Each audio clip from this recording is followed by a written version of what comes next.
Okay, I got Quincy here with me today. Here's Quincy. He's another one of my orangies. He's a wonderful boy. He's the only one that I actually had to pay a ransom to get to rescue.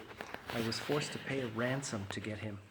Anyway, so continuing on with things my cats have taught me. Episode 4. My cats have taught me the liberation and the joy of being liberated from possession, meaning detachment, non-attachment, whatever you want to call it. As a wise imam once said, non-attachment or detachment is not about having nothing. It's about nothing having you. And that is just the best explanation I've ever heard of what non-attachment is. Now, when we own or have stuff, they also have a piece of us. And we are unaware of this, but it's a two-way street. As above, so below. Back is as big as the front. So as much as you are, let's say, identified with, maybe even identified as, if it's really chronic, or invested in your possessions, and they don't need to all be possessions, by the way. They can be ideas or requirements or preferences. But whatever you're so deeply entrenched and entangled in by way of attachment, it's also equally got you that much.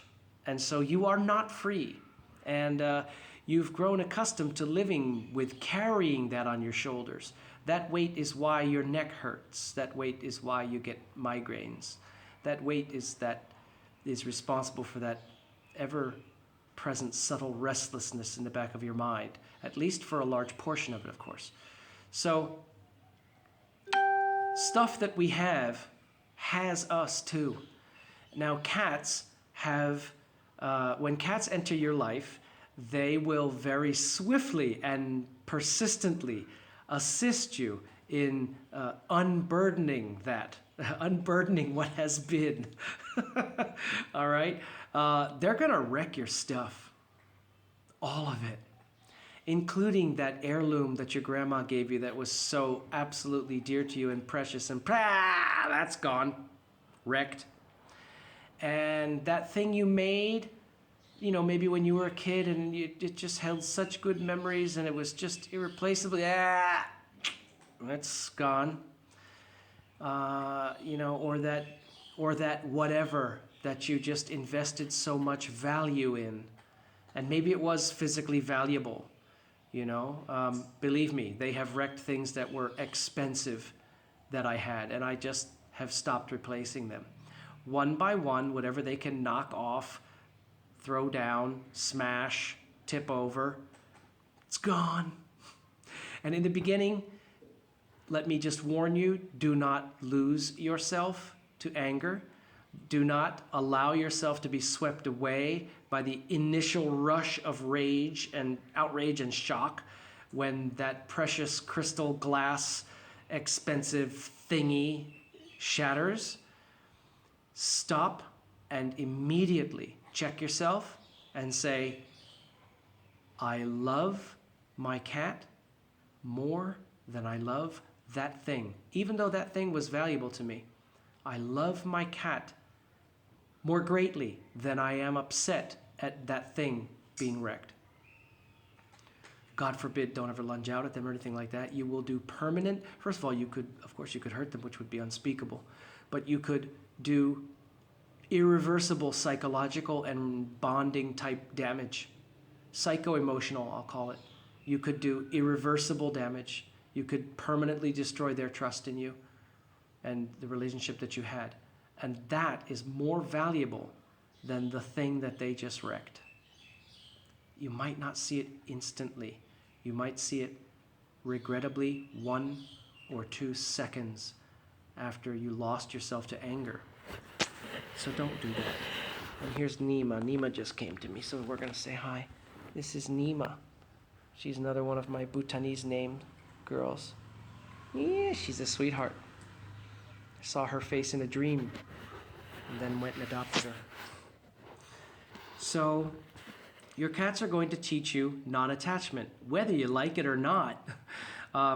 They're going to teach it to you, but maybe, you know, whether you learn it or not, that's your call. But you will find, as I've mentioned before, that owning cats, especially rescuing cats, but owning cats is going to teach you things of the soul.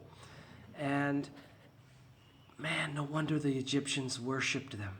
It's because they saw in them their profoundly wise virtues, their wisdom, their zenness, they're just, you know, cats are just in a permanent state of full presence, full authenticity, and full wisdom. Even when they're doing zoomies and rolling around and knocking things over and, you know, what I mean, it's all just catness. But for those who have eyes to see, cats are profound teachers, and they're going to teach you non-attachment. You will find that over a period of time, as they wreck more and more of your stuff, you actually find, oh my gosh, I care less and less when they do this. I don't wish it to happen. I would prefer it didn't happen. I don't want it to happen. But when it happens, I'm over it in a couple of moments. I get the dustpan and the broom and I sweep it up and I throw it away and I'm done.